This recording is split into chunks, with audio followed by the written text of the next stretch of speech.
సంవత్సరాల తరబడి government job కోసం వేచి చూస్తున్నారా? కేవలం 8 నెలల్లో మీ కల నెరవేర్చుకోండి. వెంటనే కింది నెంబర్స్ కి కాల్ చేయండి.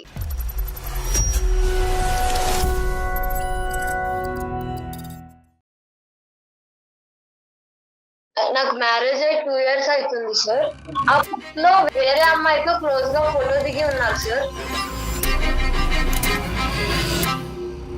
అసలు అదంతా పాస్ట్, అంతా అక్కడ జరిగింది ఏమీ లేదు. అక్కడ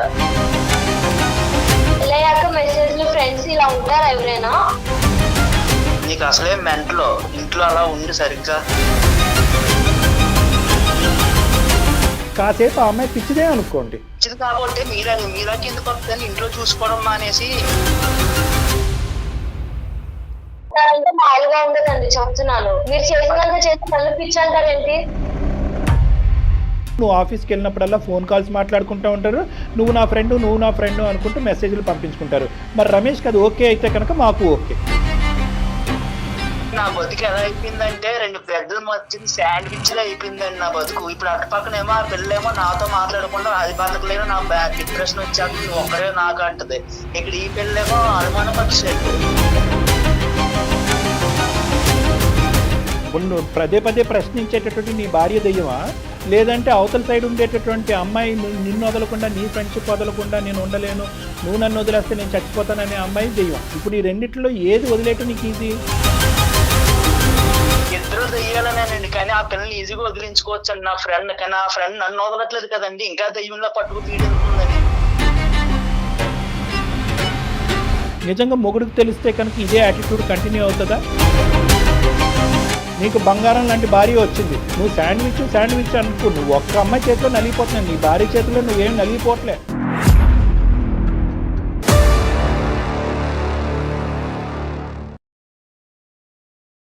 అందమైన జీవితం కార్యక్రమానికి స్వాగతం. నమస్తే డాక్టర్ గారు. నమస్తే జయ గారు. శ్వేత అని ఒక అమ్మాయి మనకి మెయిల్ చేసిందండి. శ్వేత అనుమానం పెనుభూతం. ఆ అనుమానం ఎలా అంటే ఎవరికి వారు విడిపోయి సపరేట్ అయిపోయేదాకా కూడా తీసుకెళ్ళిపోతుంది. సో శ్వేత అలాంటి ఇష్యూనే మన దాకా తీసుకొచ్చింది డాక్టర్ గారు. కాల్ చేసేస్తానండి ఒకసారి. తప్పకుండా.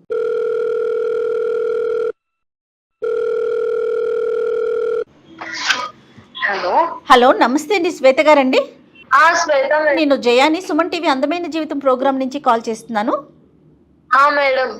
ఎస్, మీరు పంపించిన మెయిల్ చూసానండి. నాతో పాటు డాక్టర్ కళ్యాణ్ చక్రవర్తి గారు కూడా ఉన్నారు స్టూడియోలో. ఒకసారి అమ్మా శ్వేత, నమస్తే అమ్మా. నమస్తే సార్. చెప్పు నాన్న, ఏంటి సమస్య, ఎవరిది?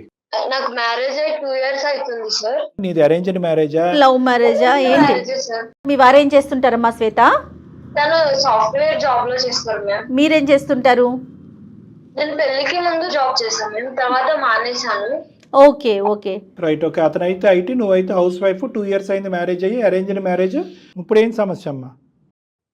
ఒక రోజు మా ఫ్రెండ్ ఫోన్ చేసి ఒక పిక్ పంపించింది సార్. మీ ఫ్రెండ్ ఎవరికి, నీకు పంపించిందా? అవును సార్, నాకే పంపించింది. ఆ పిక్ మీ హస్బెండ్ కదా అనేసి అడిగింది. ఆ పిక్ లో వేరే అమ్మాయితో ఫోటో దిగి ఉన్నారు సార్. వేరే అమ్మాయితో క్లోజ్ గా ఫోటో దిగి ఉన్నారు సార్. మీ వారి ఫోటో అది? మా వారు సార్.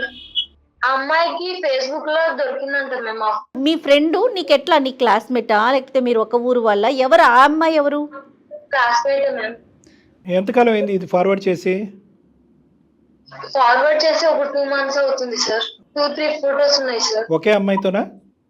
ఒకే అమ్మాయితో సార్. అంటే అవి చూసినప్పటి నుంచి నా బ్రెయిన్ అసలు ఏం పనిచేయట్లేదు సార్. నాకు ఏం చేయాలో అసలు ఏం అర్థం కావట్లేదు. ఎవరికి చెప్పాలో, ఏం అడగాలో, నా పరిస్థితి ఏంటో నాకే అర్థం కావట్లేదు సార్. ఎవరు పెట్టారంటే ఫేస్బుక్ లో? అది ఫేస్బుక్ లో ఆయనే పెట్టారంటే సార్. నేను అడిగాను ఆయన్ని, అవి పెళ్లికి ముందు ఫొటోస్ అని చెప్తున్నారు సార్. పెళ్లికి ముందు ఫొటోస్ అని చెప్తున్నారు, కానీ నాకు అవి చూసినప్పటి నుంచి ఇంకా అనుమానం ఎక్కువ అవుతుంది సార్. అంటే ఎట్లా అనుమానం ఎక్కువ అవుతుంది? సరే పెళ్లికి ముందు అని చెప్పారు కదా, ఇంకెందుకు నీకు అనుమానం? నేను ఫోన్ చెక్ చేశాను మేము, కాల్స్ ఇప్పుడు కూడా ఉన్నాయి మేము, కాల్స్ మెసేజెస్. ఇప్పుడంటే రీసెంట్ కాల్స్ కూడా ఉన్నాయమ్మా? ఉన్నాయి సార్. అందుకే నాకు చాలా భయంగా ఉంది సార్. ఇవి ఎవరికి చెప్పాలో ఏంటో ఏం అర్థం కావట్లేదు. సరే, మా వరకు చెప్పావు కాబట్టి ఆలోచిద్దాము. దాని గురించి అంత భయపడి బెదిరిపోవాల్సిన అవసరం లేదు. ఫోటోలు అయితే పాతవే అని నమ్ముతున్నావు, కానీ కాల్స్ మెసేజెస్ అయితే కనుక రీసెంట్గా ఇప్పటి వరకు ఉన్నాయి కాబట్టి ఇప్పటికి కూడా వాళ్ళు అదే పరిధిలో ఉన్నారనేది నీ భయము, ఆలోచన, అనుమానం. మరి మీ భర్తను అడిగావమ్మా? అడిగాను సార్. ఏమన్నాడు అతను? అతని పేరమ్మా? రమేష్ సార్. శ్వేత రమేష్. ఏమన్నాడమ్మా అలా అడిగితే? పెళ్లికి ముందు ఫొటోస్ అని చెప్తున్నాడు సార్. సరే, ఫొటోస్ అయితే పెళ్లికి ముందు, మరి కాల్స్ ఇవన్నీ ఎందుకట మాట్లాడుతున్నారు ఇప్పటికి? అవన్నీ ఏం చెప్పట్లేదు మ్యామ్ సరిగ్గా. నాకు గొడవపడి ఇప్పుడు ఏం మాట్లాడట్లేదు సార్. నాకు నేను అడగడం తప్పు అంటున్నారు. అది సో క్లారిటీ ఇవ్వకపోగా నీతో మాట్లాడటమే తప్పు తగ్గించేశారు, అంటున్నాడు. నువ్వు అడగటం తప్పని అంటున్నారు. అవును సార్. పోనీ అట్లీస్ట్ ఇప్పుడు ఏమీ లేదనేది అయితే బలంగా చెప్తున్నాడు కదా, ఇది ఒకనాటి అంశం, ఇప్పుడు కాదు పెళ్లికి ముందు అనేది. పోనీ ఆ పెళ్లికి ముందు ఎంతకాలం ఆ ప్రయాణం జరిగింది, తన పాస్ట్ లవ్ స్టోరీ గురించి ఎప్పుడన్నా చెప్పాడా నీకు? అలాంటిదేం నాకు చెప్పలేదు సార్. మరి ఇప్పుడు ఏంటమ్మా పరిస్థితి ఏంటి? ఇప్పుడు ఏమని చెప్పాలనుకుంటున్నావు? మమ్మల్ని ఏం చెయ్యాలని ఆశిస్తున్నావు? ఆ మెసేజ్లు అవన్నీ చూసిన తర్వాత నేను ఎలా నమ్మాలి సార్? నాకేం అర్థం కావట్లేదు. ఈ విషయాల గురించి మా ఇంట్లో వాళ్ళకి చెప్తే వాళ్ళు నువ్వే ఏదో ఒకటి చెయ్యి అనేసి చెప్తున్నారు సార్. నువ్వే మార్చుకోవాలి అనేసి అంటున్నారు సార్. పేరెంట్స్ వరకు తెలిసినా కూడా వాళ్ళ దగ్గర నుంచి పెద్ద హెల్ప్ లేదు నీకు. అవును సార్. నేను నువ్వే ఎలా adjust- నమ్మాలి సార్ ఆయన్ని? ఇప్పటి వరకు మెసేజ్లు కాల్స్ వెళ్తున్నాయి. మరి మాట్లాడుతున్నాడు, మెసేజెస్లో కమ్యూనికేషన్ ఉన్నాడు అనేటటువంటిది ఈ రోజు వరకు అంశమా? ఇంకా ఇప్పటికి కూడా అతను ఫోన్ చెక్ చేస్తే అవే బయటపడుతున్నాయా? లేదు సార్, ఆ రోజు గొడవ అయినప్పుడే చెక్ చేశాను సార్. ఇంకా అప్పటి నుంచి ఆయన ఫోన్ కూడా ముట్టుకోలేదు సార్. అంటే 2 months బ్యాక్. అవును sir, 2 months back ma'am. Okay. Okay, so communication అయితే కట్ అయిపోయింది కాబట్టి అది జరుగుతుందో లేదో నీకు అర్థం కాని పరిస్థితిలో జరుగుతుందేమో అని నమ్ముతున్నావు, అంతే కదమ్మా? అవును సార్, నాకు ఏం చేయాలో ఏం అర్థం కావట్లేదు సార్. మిగతా అన్ని విషయాలు ఓకేనమ్మా? నీకు ఇంట్లోకి డబ్బులు ఇవ్వటం కానీ, మంచి చెడు చూడటం కానీ? Okay ma'am. అవన్నీ ఆ అమ్మాయితో మాట్లాడటానికి కానీ అవతల ఆ అమ్మాయి ఎవరు కనుక్కోవటానికి ఏమైనా ప్రయత్నం చేసావా నీ భర్త నీతో మాట్లాడినటువంటి ఈ టైంలో? లేదు మ్యామ్, లిమిట్ నేను క్రాస్ చేయలేదు మ్యామ్. ఓకే. ఓకే, ఈ అమ్మాయి లోకజ్ఞానం కూడా చాలా తక్కువ అన్నట్టు అనిపిస్తుంది. అనిపిస్తుంది అమ్మా. ఎందుకంటే ఎందుకంటే అమ్మాయి సరిగ్గా ఎక్స్ప్రెస్ కూడా చేయలేకపోతుంది ఎక్స్ప్రెస్ కాబట్టి. చేయలేకపోతుంది, అమాయకత్వాన్ని చూపెడుతుంది, ఎవరికి చెప్పాలో తెలియదు. తల్లిదండ్రులకు చెప్తే కనుక సర్దుకుపోమని అంటున్నారు. అంటే కన్ఫ్యూజన్ స్టేటస్ కూడా ఒకటి వచ్చేస్తుంది కదా ఈ డాక్టర్ 2 నెలలకు ముందు ఆగిందా, ఇప్పటికీ నడుస్తుందా? ఆ అబ్బాయి అన్న అట్లీస్ట్ కూర్చుని ఈ అమ్మాయికి నచ్చ చెప్పే విధంగా కానీ, లేదంటే ఇంకేమన్నా ఉంటే కనుక అది ఆనెస్ట్గా ఒప్పుకుంటే కనుక ఈ అమ్మాయి మాకు ఈమెయిల్ పంపించి మాతో మాట్లాడటానికి ప్రధానమైనటువంటి ఇష్యూ ఏంటి? ఇక్కడ ఏం చేయగలం మేము? ఆయనతో ఎలా మాట్లాడాలో ఎంతో నాకు అర్థం కావట్లేదు సార్. మీరు ఆయనతో మాట్లాడి నాకు చెప్పండి సార్. మాట్లాడటం అంటే ఇప్పుడు అతను చేసేది నిజమా కాదా కనుక్కోమంటావా? ఏం మాట్లాడమంటావమ్మా? కనుక్కోండి మేడం. సరే అది సరే అదే మీరు అన్నట్లుగా అమ్మాయి ఎక్స్ప్రెస్ చేయలేకపోతుంది. రైట్, ఒకసారి మాట్లాడదాం అయితే, తప్పకుండా మాట్లాడదాం. పెద్ద సమస్య కాదు, అంత బెంగపడద్దు, బాధపడద్దు, భయపడద్దు. ఓకేనా? ఓకే. సరే, ఒకసారి ఫోన్ కలపమ్మా, రమేష్తో మాట్లాడదాం. చేస్తున్నాను మేడం. చాలా అంటే చాలా కామన్ ఇష్యూ మేడం ఇది. ఆ, కొత్తగా పెళ్ళైనటువంటి ఒక ఆడపిల్లకి కానీ అబ్బాయికి కానీ కొత్తగా జీవితం ప్రారంభించినప్పుడు అభద్రత భావం అనేది ఒకటి ఉంటుంది, ఇన్సెక్యూరిటీ అనేది ఉంటుంది.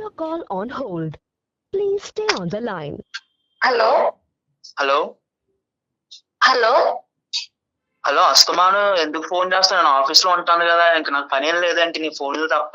ఇప్పుడు ఎందుకండి ఇలా అంటున్నారు? ఇంకా అస్తమాను అలా ఫోన్లు చేయక అర్థమవుతుందా? అలా అనకండి. మరి ఇంకేమనమంటావు? నీకు అసలే మెంటలో ఇంట్లో అలా ఉండి సరిగ్గా ఫోన్లు చేయక అస్తమానికి నాకు ఆఫీస్ ప్రెజర్ నీ ప్రెజర్ ఎక్కువైపోతుంది. తెలిసినంత మీరు చేసి ఇప్పుడు ఎందుకు ఇలా అంటున్నారు? ఏం చేశాను? నేను చెప్పాను కదా ఆల్రెడీ, అదంతా పాస్ట్ అని. పెళ్లి అయిన తర్వాత అసలు ఏం చేయలేదని చెప్పాను కదా. నువ్వు నా మాట వినడం మానేసి ఎవరు ఊరు ఇల్లు వాళ్ళు చెప్పిన వాళ్ళు ఎన్ని వింటా నా మీద పడి తింటున్నావు నువ్వు. అవన్నీ మెసేజ్ అవన్నీ ఎందుకండి మరి? అసలు అదంతా పాస్ట్, అంతా ఏమీ లేదు అక్కడ. ఆ అమ్మాయి మెసేజ్లు పెడుతుంది, ఫ్రెండ్లీగా ఉండమని చెప్తుంది, అంతే. అక్కడ జరిగింది ఏమీ లేదు అక్కడ. నేను బాగానే చూసుకుంటున్నాను, బాగానే ఉంటున్నావు కదా, ఇంకేంటి నీ బాధ?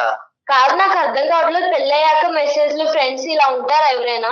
ఇప్పుడు ఆఫీస్ కి వెళ్ళే వాళ్ళకి ఫ్రెండ్స్ అన్నాక ఉండరా, ఇప్పుడు కాలేజ్ కి వెళ్ళే వాళ్ళకి ఫ్రెండ్స్ ఉండరా, అలా కంటిన్యూ అవరా, ఇది అంతే. నువ్వు కూడా ఫ్రెండ్స్ చేసుకోవచ్చు, నలుగురిలో తిరుగుతా, పిచ్చి తగ్గుద్ది నీకు, ఇలా అనుమానాలు అయ్యి తగ్గుతాయి, నలుగురిలో తిరుగు. మామూలుగా ఉండదండి, చెప్తున్నాను. మీరు చేసినంత చేసి మళ్ళీ పిచ్చి అంటారేంటి? మరి 2 నెలల నుంచి నేను అదేం లేదని చెప్తుంటే పిచ్చి దగ్గర పట్టుకుని ఏలాడుతుంటే పిచ్చి అనుకుంటే మరి ఇంకేమంటారు? మంచి అంటారా? అన్ని చేసేదంటే మీరు నన్ను పిచ్చి అంటున్నారా? ఆ సీరియల్స్ ఉంటాయి చూడు, ఆ సీరియల్స్ చూడడం మానేను. ముందు ఆ సీరియల్స్ కొంచెం నీకు బుర్రలో పిచ్చి ఎక్కిపోతున్నా, అర్థమవుతుందా? అత్త కోడలు గొడవలు, ఆ మగుడు పిల్లల గొడవలు ఇవే చూస్తావు సీరియల్స్ లో. మంచి మంచి సినిమాలు చూడడం మానేసి అన్ని తీసుకొచ్చి నా మీద రుద్దుతావు.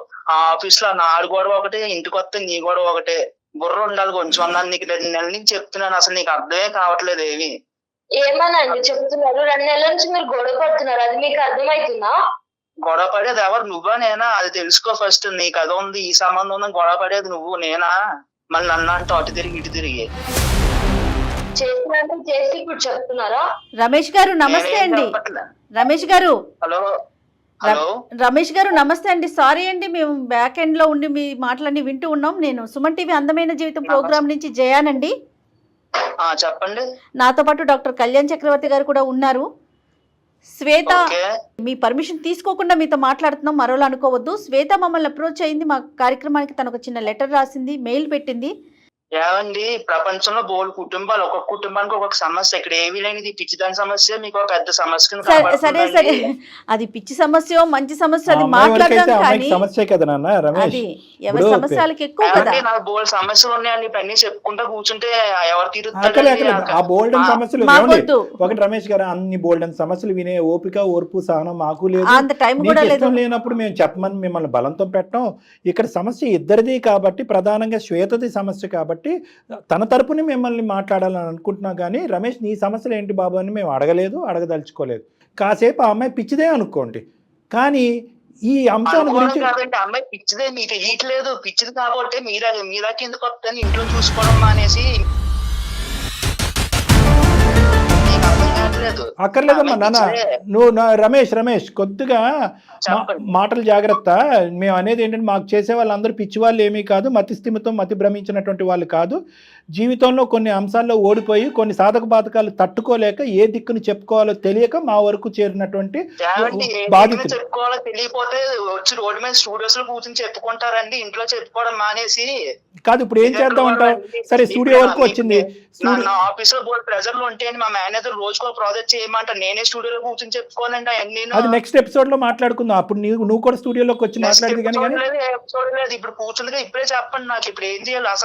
అసలు ప్రాబ్లం అమ్మాయిది కాదండి, నాది ఆ ప్రాబ్లం. రైట్ వింటున్నారండి? వింటున్నా. నువ్వు ఆగితే మేము మాట్లాడదాం అని చెప్పి నేను మాట్లాడేది. ప్రాబ్లం అమ్మాయిది కాదండి, నాదండి ఇక్కడ ప్రాబ్లం. Very good. విను ఒక్క నిమిషం రమేష్, వింటావా? సమస్య ఇద్దరిది కాబట్టి మీకు ఫోన్ చేసాం. నువ్వు తప్పు చేసావనో, నువ్వు నేరస్తుడు అనేటటువంటి మాట మేము అనలేదు, అనం కూడా. ఎందుకంటే కనుక మాకు ఇప్పుడుకొచ్చి నిజ నిజాలు ఏంటి అనేది మాకు తెలియదు. ఆ అమ్మాయి తరపున మేము ఏమీ మాట్లాడట్లేదు. ఒక సిచ్యువేషన్కి ఒక క్లారిటీ తీసుకొస్తే ఈ 2 years పాటు జరిగినటువంటి మీ ప్రయాణం సాఫీగా స్మూత్గా ముందుకెళ్ళి నలుగురు మధ్యలో పరువు పోకుండా ఉండేటటువంటి విధంగా చేసేటటువంటి ప్రయత్నమే మా ప్రయత్నం. ఇప్పుడు నేను బాధితుడిని అంటున్నావు కదా, నువ్వు ఎలా బాధితుడు అనేటటువంటిది మేము ఎక్కడ మిమ్మల్ని బ్రేక్ చేయం, ఆపం. నువ్వు ఎలా బాధితుడు, నువ్వు ఎలా ఇబ్బంది పడుతున్నావు నీ వర్షన్ చెప్పు, మేము వింటాం. పెళ్ళై 2 years అయ్యిందండి, అందంగా ఉండాలి కదండి. ఎవరో వాళ్ళ ఫ్రెండ్ అంటండి ఏదో ఫేస్బుక్ లో ఫోటోలు పంపిందంటండి. ఎవరి ఫోటోలు అవి? అనుమానం. ఎవరి ఫోటో? నాదిను నా ఫ్రెండ్ అండి.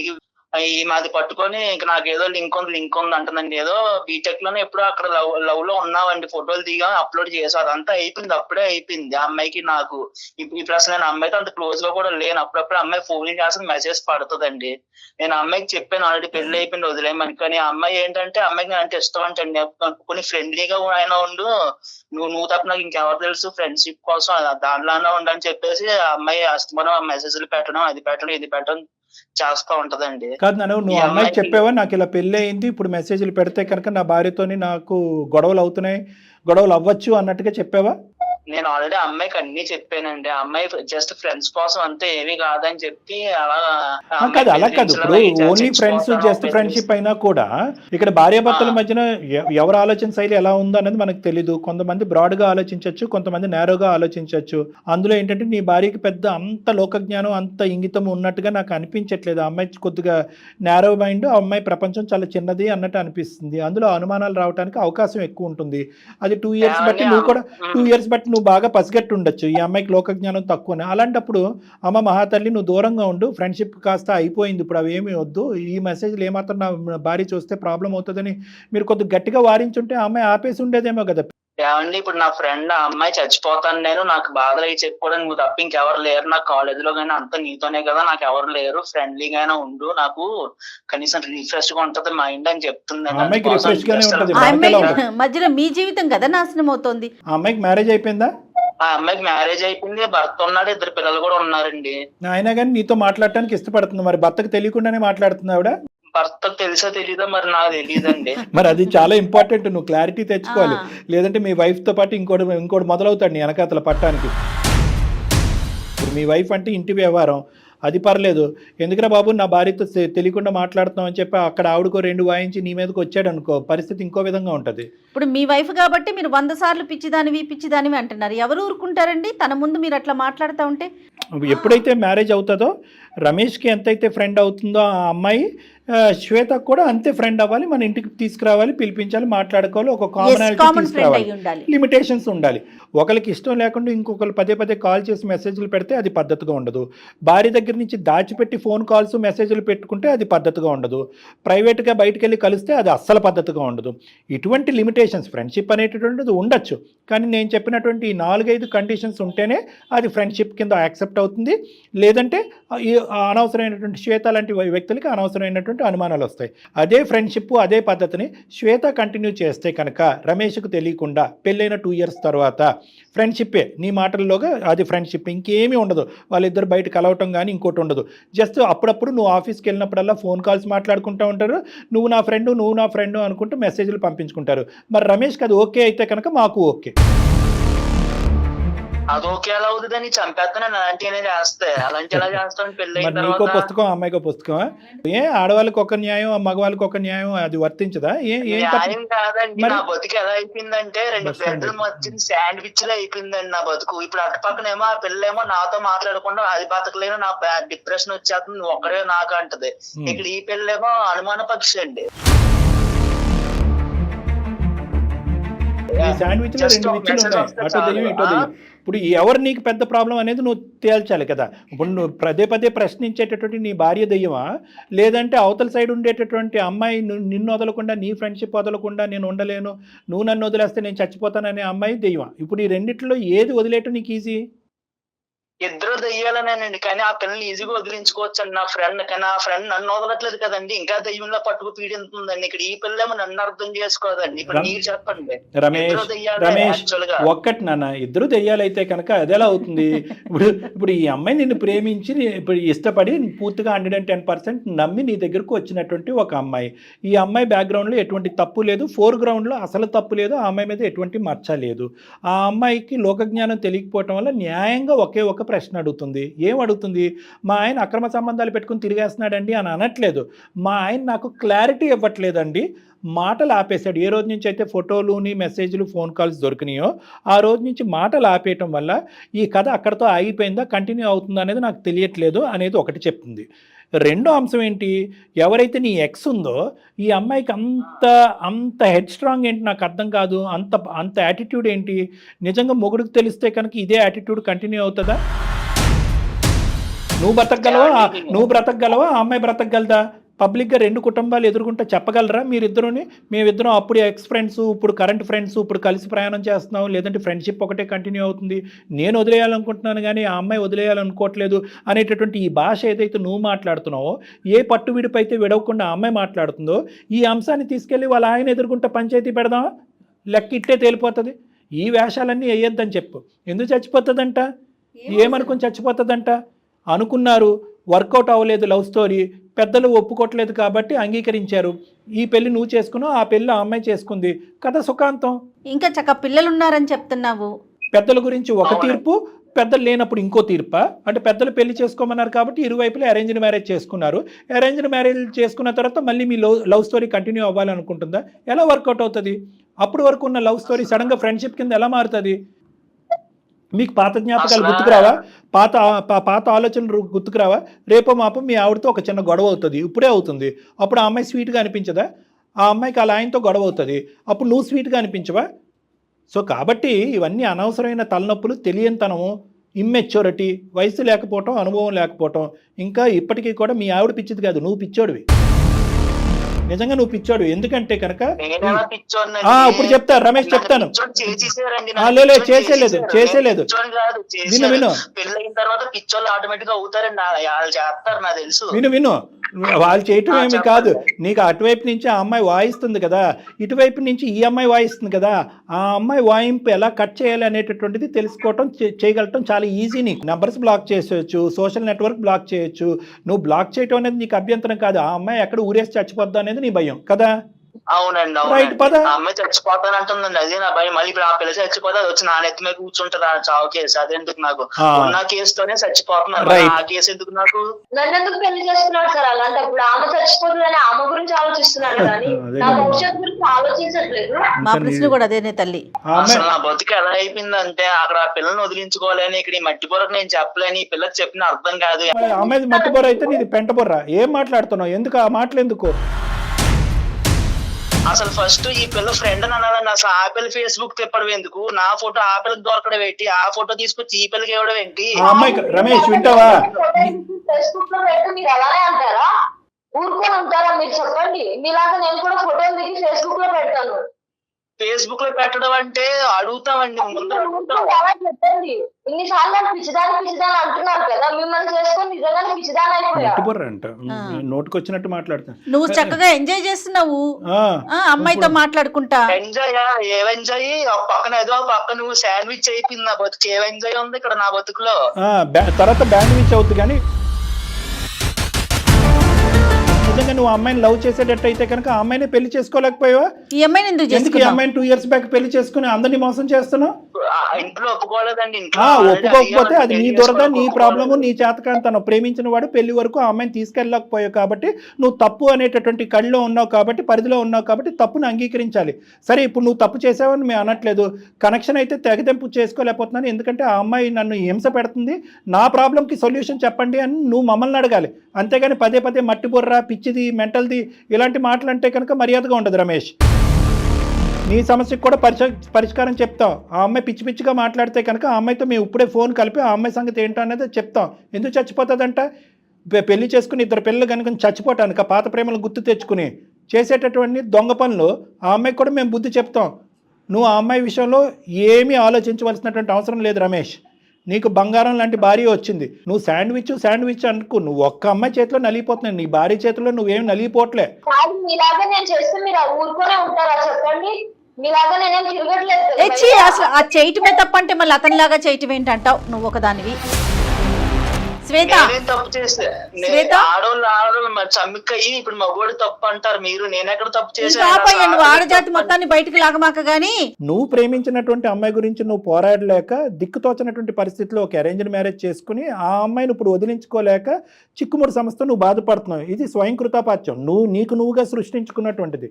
అర్థమైందా? నువ్వు సృష్టించుకున్నటువంటి ఒక భయంకరమైనటువంటి పరిస్థితిలో ఆ వేడి నూనెలో ఈ అమ్మాయి పడింది. ఇప్పుడు ఈ అమ్మాయి గజగజలాడిపోతుంది. నేను ఏది సృష్టించుకోలేదని విధి అలా రాసిందని నా బతుకు నేనేం చేయనండి. సరే, విధి రాసింది అంటున్నట్టే నువ్వు అనుకో, కానీ ఇక్కడ ఈ అమ్మాయికి ఏం సమాధానం చెప్తావో చెప్పాలి కదా. మరి విధి నీ జీవితాన్ని రాసింది, కానీ నువ్వు ఈ అమ్మాయి జీవితాన్ని రాసావు. కాదు డాక్టర్ గారు, నువ్వు మరి సరి చేసుకోవాలనుకుంటున్నావా? విధి రాసింది, పో నీ భాష ప్రకారమే మాట్లాడదాం. విధే రాసింది అనుకుందాం. మరి నీ జీవితాన్ని నువ్వు సరి చేసుకోవాలనుకుంటున్నావా, అనుకోవట్లేదు? అది చెప్పు రమేష్. నేను ఖచ్చితంగా సరి చేసుకోవాలని అనుకుంటున్నాను, కానీ ఆమె అమాయకత్వంతో ఆమె ఏంటంటారు అలాగా నా అనుమానాలతోటి నన్ను అలా హింసిస్తుంది. నేనేం చేయను రమేష్. ఆ పరిస్థితుల్లో ఎవరున్నా అలాగే చేస్తారమ్మా. అనుమానం ఎలా అవుతుంది అయ్యా? ఉన్నదే కదా. నువ్వు ఫోన్ కాల్స్ మాట్లాడకుండా మాట్లాడింది అంటుందా? మెసేజ్లు పంపించకుండా పంపించింది అని అంటుందా? ఫోటోలు చూడకుండా ఫోటోలు ఉన్నాయని అంటుందా? అన్నీ ఉన్నవే కదా. నీ వర్జన్ ఏంటంటే స్లోగా ఆ ప్రేమను కట్ ఆఫ్ చేసేస్తున్నానండి, అవతల ఆ అమ్మాయి నుంచి వచ్చే థ్రెట్ తట్టుకోలేక. కానీ యువతలు నిలబడినటువంటి భార్యకి ఏమనిపిస్తుంది? అప్పుడు స్టోరీ ఇప్పుడు కూడా కంటిన్యూ అవుతుంది అన్నట్టే మాట్లాడుతుంది. సో కాబట్టి ఏంటంటే ఆ అమ్మాయి షూస్ లో ఒక్కసారి నిలబడి ఆలోచించు. ఇప్పుడు అయింది ఏదో అయిపోయిందని, పాస్ట్ ఈజ్ పాస్ట్ అండి. ఇప్పుడు ఆమె బాధపడుతుంది, నేను బాధపడుతున్నాను. ఏం చేయమంటారు చెప్పండి? Very good. ఇప్పుడు దారిలోకి వచ్చా, మంచిగా చెప్తాను, మంచిగా విను. ఏమీ ప్రాబ్లం లేదు. ఈజీగానే ఇలాంటి కొన్ని 100,000 కేసులు చేసినటువంటి అనుభవంతో మేము చెప్తున్నాము. ఇక్కడ ఎవరు సూసైడ్ చేసుకోరు, ఏదో జరిగిపోతుంది అని కూడా నేను అనుకోవట్లేదు. అర్థమైందా? ఎందుకంటే ఆ అమ్మాయి కూడా ఒక బరువు ఉంది, ఒక బాధ్యత ఉంది, ఒక కుటుంబం ఉంది, చక్కటి భర్త ఉన్నాడు, ఓకే, 2 పిల్లలు ఉన్నారు. ఆ అమ్మాయికి కూడా ఆలోచింపజేసేటటువంటి విధంగా నేను జయ మేడం మేము తర్వాత నీ ఫోన్ పెట్టేసిన తర్వాత ఆ అమ్మాయితో ప్రత్యేకంగా మేము ఫోన్లో మాట్లాడతాం. ఫోన్లో మాట్లాడి ఆ అమ్మాయి కొద్ది పద్ధతి నేర్పిస్తాం, కొద్దిగా అరికట్టేటటువంటి ప్రయత్నం నేర్పిస్తాం, నయానో భయానో చెప్దాం, కొద్దిగా ఆలోచన బ్రెయిన్లో పెడతాం. Right sir. ముందుగా ఇక్కడ ఒక పాయింట్ మాకు ఈమెయిల్ పంపించినటువంటి శ్వేత అర్థం చేసుకోవాలి. ఇక్కడ ఏంటంటే నీ భర్త ఒకానొక ప్రేమికురాలతో మాట్లాడాడు. ఎందుకు మాట్లాడాడు? ప్రేమను ఏమి కంటిన్యూ చేయట్లేదు. అవతల వైపు ఆ అమ్మాయి పెట్టేటటువంటి థ్రెట్ భరించలేక ఆ అమ్మాయి నో అని ఒకేసారి కట్ చేసేస్తే ఎటువంటి అఘాయిత్యానికి పాల్పడుతుందో అనేటటువంటి భయంతో అతను స్లోగా కట్ చేసేటటువంటి ప్రయత్నం చేస్తూ ఈ లోపలే ఈ ఫోటోలు బయటపడి ఆ మెసేజ్లు ఫోన్ కాల్స్ నీకు కనిపించడం జరిగింది. కాబట్టి నీ భర్త పెళ్ళయిన తర్వాత నీతో సిన్సియర్గానే ఉన్నాడు. ఫస్ట్ నువ్వు ఆ మెంటల్లీ అది తీసేసాయి. ఎటొచ్చి ఈ అమ్మాయితో ఫ్రెండ్షిప్ లేదు, రిలేషన్షిప్ లేదు, ఇది మొత్తం ఎలా కట్ చేయాలి అనేటటువంటిది పెద్దలుగా మేము ఆలోచిస్తాం. అర్థమైందా? అర్థమైంది సార్. ఇప్పుడు ఇవన్నీ నమ్మొచ్చా సార్ ఆయన చెప్పినవన్నీ? అది చెప్తాను, వినండి. నమ్మచ్చమ్మా, నమ్మచ్చు. ఎందుకంటే దానికి సంబంధించినటువంటి ఎంక్వైరీ కానీ దానికి సంబంధించినటువంటి బ్యాక్గ్రౌండ్ వర్క్ కానీ మేము కూడా చేస్తాము. ఆ తర్వాతే మేము నీకు ఖచ్చితమైనటువంటి ఒక నిర్ణయాన్ని మేము చెప్తాం. అర్థమైందా? అందు గురించి నేను ఏమంటున్నాను, ఎక్కడితో కథ కంచుకెళ్ళింది రమేష్, నువ్వు అమ్మాయిని మర్చిపో, నీ భార్యతో ఉండు అని అనట్లేదు. ఆ అమ్మాయితో కూడా మేము ఫోన్లో మాట్లాడతాము అని చెప్తున్నాను. అర్థమైందా? రమేష్, ఇప్పుడు నువ్వు ఒక్కడవే లేవు. శాండ్విచ్ ఆవిచ్చు ఏమీ లేదు. మనందరం ఒకే టీము, ఒకే ఫ్యామిలీ. నేను జయ గారు మేమిద్దరం కూడా ఆ అమ్మాయితో ఈ ఫోన్ కాల్ అయిపోయిన తర్వాత ఆ అమ్మాయితో మేము మాట్లాడతాం. ఓకే, మాట్లాడి అమ్మ ఇది పరిధులు దాటకూడదు, ఈ పరిధులు దాటితే అందరికీ ప్రమాదమే, 2 కుటుంబాలు సర్వనాశనం అయ్యి రోడ్డుమే పడతాయి, ఇప్పటికే అందరూ మెంటల్ టెన్షన్లో ఉన్నారు, గత ఇదంతా వదిలేసి ఒక కొత్త జీవితాన్ని ప్రారంభించి ముందుకు వెళ్ళిపోండి, ఇక్కడ రిలేషన్షిప్ లేదు, ఫ్రెండ్షిప్ లేదు అనే విధానంగా నయానో భయానో ఆ అమ్మాయికి నచ్చజెప్పేటటువంటి ప్రయత్నం మేము చెప్తాం. ఓకేనా రమేష్? అది మేము ఆ బాధ్యత తీసుకుంటాం. ఇక ముందు నుంచి ఆ అమ్మాయి ఫోన్ కాల్స్ అన్నీ నువ్వు బ్లాక్ చేయి, సోషల్ మీడియాలో అన్నిటిలోని నువ్వు బ్లాక్ చేసి కంప్లీట్గా నీ నెంబర్ మార్చేసేటటువంటి ప్రయత్నం చేయాలి నువ్వు. ఓకేనా? ఆ అమ్మాయి బ్యాక్గ్రౌండ్లో నిన్ను వేధించకుండా, అటాక్ చేయకుండా, వేరే నెంబర్ నుంచి నిన్ను కాల్ చేసి థ్రెట్ చేయకుండా, ఆ అమ్మాయి మా మాట వినకపోతే కనుక వాళ్ళ ఇంటి పెద్దల ద్వారా ఆ అమ్మాయికి బుద్ధి చెప్పేటటువంటి ప్రయత్నం చేస్తాం. అందమైన జీవితం అయితే మాత్రం ఆ బాధ్యత అయితే తీసుకోవడానికి మేము రెడీగా ఉన్నాం. మీ ఇద్దరు మాత్రం సవ్యంగా, హ్యాపీగా, ఇక ముందు నుంచి అనుమానం అవమానం అనేటటువంటి వాతావరణం లేకుండా చక్కగా మంచి ఆలోచనతో హ్యాపీగా ఉండే ప్రయత్నం చేయండి ఇద్దరు. రమేష్ అండ్ శ్వేత విన్నారు కదా డాక్టర్ గారు చెప్పింది, ఓకేనా మీ ఇద్దరికి? ఓకేనండి. శ్వేత విన్నావు, ఇప్పటికన్నా హ్యాపీయా? నాకు ఎలాంటి సంబంధాలు ఏవి లేవు, ఇప్పటికన్నా హ్యాపీయా? కరెక్ట్. సార్ మేడం చెప్పారు కదా, ఇప్పటికి నమ్ముతాను. ఇప్పటికి నమ్ముతుందంట. ఓకే, అయితే మీరు నాకు నమ్మకం ఇచ్చారు కదా సార్. మేము నమ్మకం ఇవ్వటం కాదమ్మా, మేము నమ్మకం ఇవ్వటం వరకే ఆగకుండా బ్యాక్గ్రౌండ్ చెక్ చేస్తామని అంటున్నాం. బ్యాక్గ్రౌండ్లో ఆ అమ్మాయి యొక్క ఆలోచనను కూడా మార్చే ప్రయత్నం చేస్తానని అంటున్నాం. ప్లస్ నీ భర్తకు అవసరం అయితే కనుక భార్యాభర్తలు మీరిద్దరు నా దగ్గరికి రండి, మాట్లాడదాం. ఇంకా ఏమన్నా డౌట్లు అనుమానాలు ఉంటే కనుక అవన్నీ క్లారిఫై చేద్దాం. ఎందుకంటే నీ భర్త మాటల్లోనే ఏంటంటే నువ్వెంత సఫర్ అయ్యో ఒక విధంగా అతను కూడా సఫర్ అయ్యాడు ఆ పాత ప్రేమికురాలని కట్ చేసేటటువంటి దాంట్లో. సో అతను బాధితుడే. సో ఇద్దరు కూడా నా దగ్గర రండి, మనం కాసేపు మాట్లాడుకుని ఇంకేమైనా డౌట్స్ ఉంటే క్లియర్ చేసుకుంటే ఇంకా అక్కడి నుంచి మొత్తం అంతా స్మూత్ అయిపోతుంది. ఓకేనమ్మా? Okay sir. ఓకే శ్వేత, జాగ్రత్త అమ్మా. Thank you sir. Thank you madam. Okay Ramesh, జాగ్రత్త. రమేష్ మీరైతే మాత్రం ఒకసారి శ్వేతని తీసుకొని డాక్టర్ గారిని కలవండి. ఓకేనా? Okay Ramesh, thank you. ఆ పిల్ల అంటే తను నమ్ముతుందో నమ్మట్లేదో, యాక్సెప్ట్ చేస్తుందో లేదో నాకు అర్థం కావట్లేదు.